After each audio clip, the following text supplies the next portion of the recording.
Well, they say that an elephant never forgets. Well, how about pastors? Today we get into that topic on pastors on porn. And before we unpackage the topic, let me just say I started a group for a bunch of young pastors. They're in their 20s. We're having a great time.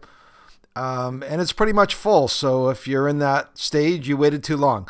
Anyway, but I do have a couple pastors who are waiting to start a group with me. And these are guys that are a little bit more seasoned, a little bit older maybe.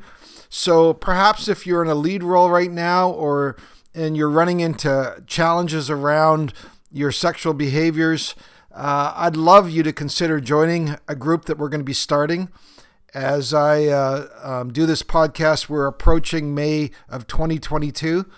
So if that's you, you want to consider taking a step forward. We're looking at starting a new pastors group in the future. So send me an email at bandofbrothers.care@gmail.com. That's bandofbrothers.care@gmail.com. And what we can do is just set up a Zoom call with you and me, and we'll just chat. We'll just chat and see and talk and hear a little bit of your story. You can hear a bit of my story, and you can ask questions and just see if a group like that would be helpful for you. So I'd love to hear from you. So please, hopefully you can take advantage of that. So talking about seasoned pastors, some of you are seasoned. You not only have you been seasoned, but you have been marinating in today's topic. And the topic today is that of bitterness. The reason we get into this topic, it's our final route marker on the road to ruin, what we've been calling Route 666. And we've been using Stephen Mansfield's book, 10 Signs of Leadership Crash. And we've been looking at some of those route markers or signs that I think are especially relevant to pastors who find themselves struggling sexually. It looks like I got a hold of Stephen, and it looks like he'll be able to come on the podcast. So anyways, I'm looking forward to that. But we have been walking through various ones of the chapters that I think are especially relevant in the topic of pastors on porn. So far, we've looked at isolation, another one of having no close friends or losing our close friends. We talked about a growing gap between your public and your private self. And lastly, we just looked at the failure to have fun and how that kind of self-care just gets squeezed out of our lives. So today I want to end this series, at least my part of it, by looking at the route marker that I think that many of us who are in Christian ministry would say is a definite occupational hazard. And it's what he calls defining episodes of bitterness. Now, you don't need to be a pastor to struggle with resentment and bitterness. It seems to come naturally to all of us. You know, it's something that it just seems to be a downhill slide in our lives. For example, Mansfield talks in that chapter about how Richard Nixon, the president, was a bitter man who nursed grievances and spent his time plotting about how to get revenge on those he perceived had done him wrong. It kind of sounds like another president I heard about, but just saying, it's not a good look for any kind of leader, is it? But as pastors, we're of course supposed to be a different breed, right? Well, I think we would say we resemble some of these characteristics a little too much. Because anybody who's been in ministry for any length of time knows that wounds are a part of ministry life. You know, some wounds at the hands of other people, I find it's easier to get over and move on. To be honest, I think there are just those people, I'm just being frank here, whose ideas or opinions or relationship just doesn't mean a whole lot to me. And it's easier to just move past some of those relationships when they go sideways. I'm not sure that's healthy, but that's just saying it like it is. But there's others where the wounds that we receive in that relationship we live with and replay over and over and over again. Those are probably at the hands of people we have valued or traveled with or deeply cared about. So these people have the ability to hurt us at a much deeper level, don't they? For example, in my 30 years of ministry, I have had dozens and dozens of people who've left the church or broken relationships, so to speak. Some of them have been my friends. And in fact, some of the same people who leave are the same ones who regularly talked about the value of relationships and how church needs to be a safe place and people need to be committed to each other. And then they just pull the plug and move on without even so much as a goodbye sometimes. That stings. That's ripe ground for grievance. Those wounds are great soil for resentment.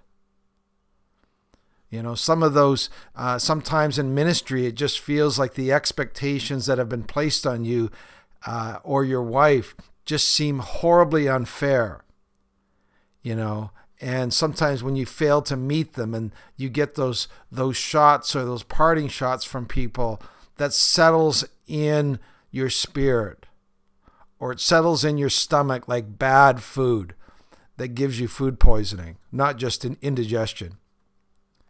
Wounds settle into resentments, and resentments settle into bitterness.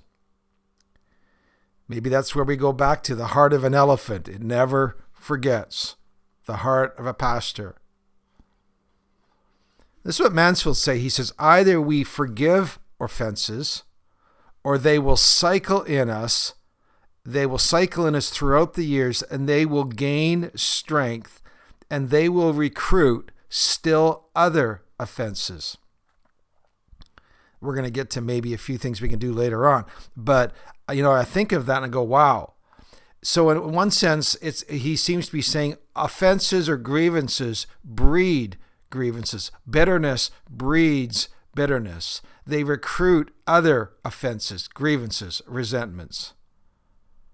They gain traction in our life, so to speak. Now, I have a whole other podcast called Finding Traction, but that's not the sort of thing that I want to have finding or gaining traction in my life. This is how Mansfield puts it. He says, I cannot offer this warning too strongly. The biggest disaster I've tended came about because a small offense from a leader's past eventually triggered a bigger offense, a bigger rage, and ever more destructive behaviors. You see, dealing with our bitternesses and resentments is intimately connected with the journey of recovery for any pastor. Well, not just any pastor, anybody. For example, if you've worked through or you're familiar with the 12 steps, of AA, NA, or SA, or any of 12-step programs, you will know that in the 12 steps, that one of the steps you do is you do a rigorous moral inventory. And one of the aspects of that is itemizing your resentments. You literally itemize the different resentments that you carry around with you. And you go, well, why? Let me play dumb for a sec. What does resentments and bitterness have to do with recovery from things like porn, strongholds of porn? You say, what's the connection? You might not be able to draw a straight line. You might not see the connection. You might be hoping, can't I be sober, recovered, and just a little bit bitter, please? Thank you very much. Now, I want to build some of the linkages why, for example, a 12-step program, why understanding bitterness or resentments, unforgiveness, all of those areas, why there's such a linkage with our acting out behaviors. Now, let me give you 4 or 5 of them, just that I see off the top of my head, and the linkage between, again, our behaviors around things like porn, addictive behaviors, and the other being our resentments and bitternesses that have lodged themselves in our spirit. So here we go. Here's the first one. Bitterness and resentment lead to victim thinking. I heard someone once say that we either are the heroes or the victims of our own story. Well, I think sometimes we can be a bit of both. But bitterness certainly majors on the victim part, doesn't it? I can't believe how I was treated. It was so unfair. I can't believe that person said that after everything I've done for them, after everything I've done for their family. It's so unjust. There's a great episode that Matt Dobschutz does on recovery. His podcast, I work with him in a different setting. His podcast is called Porn Free Radio. And episode 213 is all about the difference between a owner's and a victim's mindset. It's a great episode. I encourage you to listen to it. But bitterness and resentment, they lead us towards victim thinking. That leads to another connection. Bitterness and resentment lead us to fantasy. You see, people who are unhappy with what they've experienced at the hands of others are especially susceptible to dreaming about, longing about, and fantasizing about a better life, a different life, another scenario. When your present life feels unsatisfying, we go, gee, I wonder what a different life would look like and feel like. And we begin to use fantasy to try to bridge the gap. For example, guys struggling with porn, I often find them struggling with discontentment. Discontentment perhaps with their wives, their family life, their church. You see, fantasy is a habit that loves to grow in the soil of resentment. But whenever we resort to fantasy, what happens? Because we do that, we use fantasy to try to bridge the gap between our present unsatisfactory reality and our desired other reality. What happens is fantasy only accentuates the gap, and the discontentment grows even more. If only my wife was more of this or less of that. If I wouldn't be as discontented, if only my kids were in this place, if only our church, if only our elders board, if only this home group in our church, if only this leader, if only. And discontentments simply are dressed up resentments. That is not good soil for somebody trying to walk away from any addictive behaviors. Here's a third connection. Bitterness and resentment lead us to a sense of entitlement. When we feel bitter, we feel entitled to any pleasure or privilege.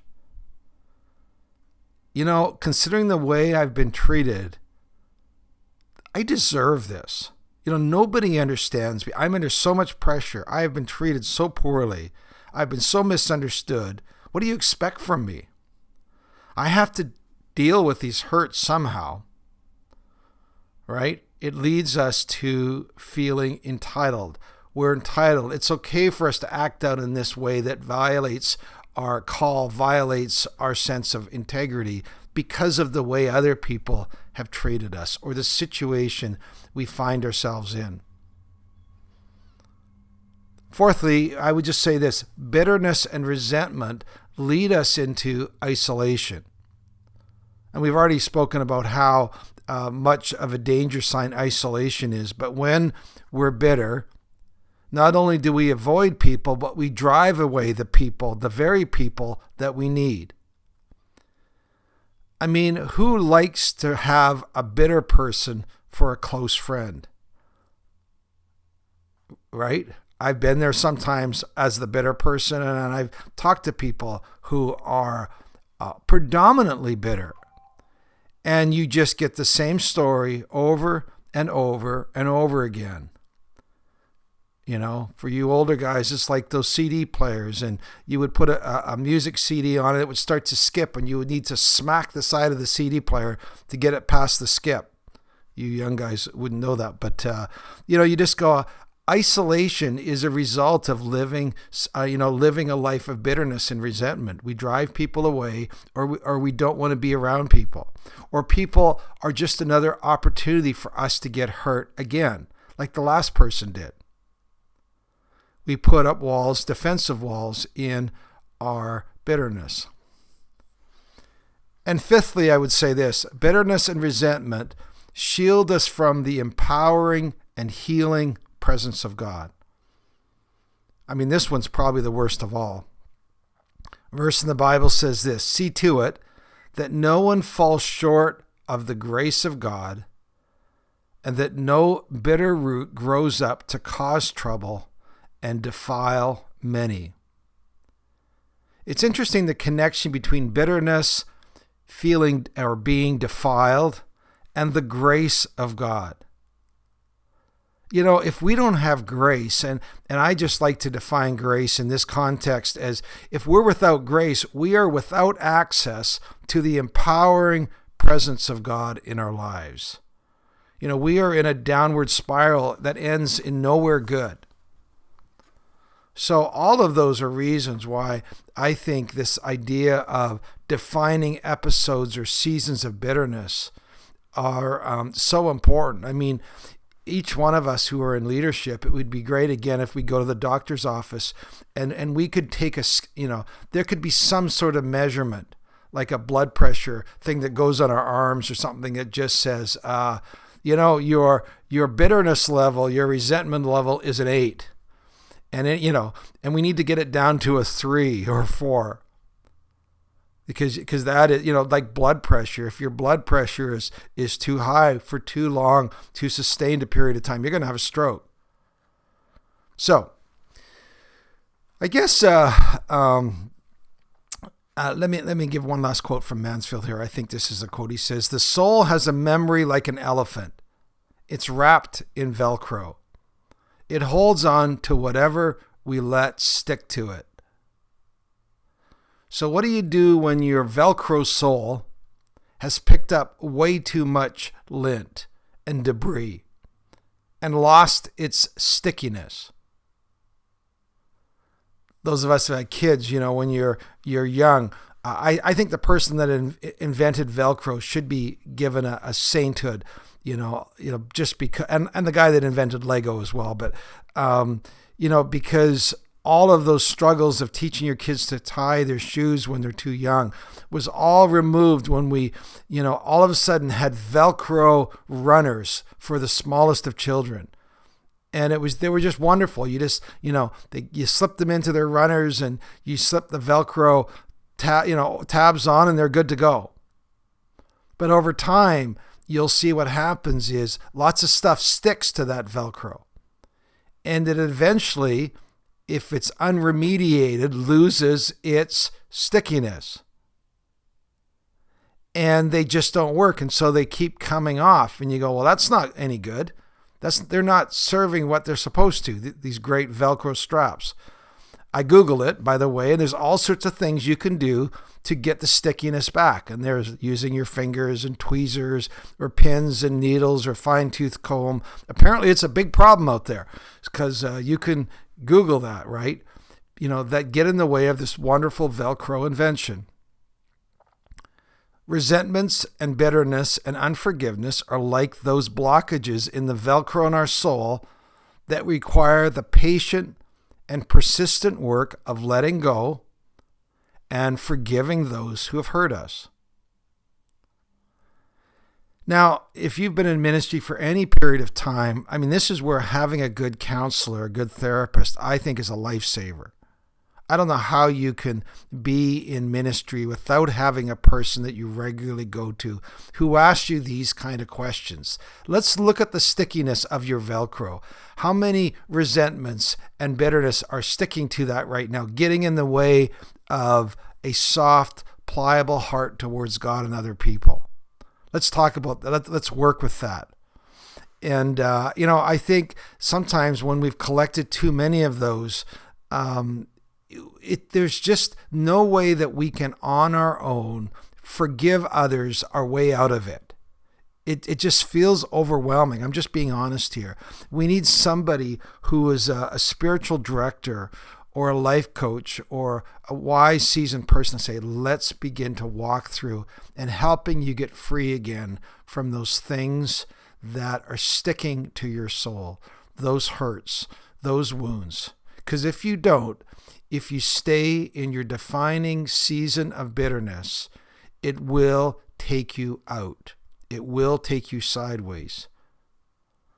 So I would love to see your soul restored so that the love of God can stick to it again.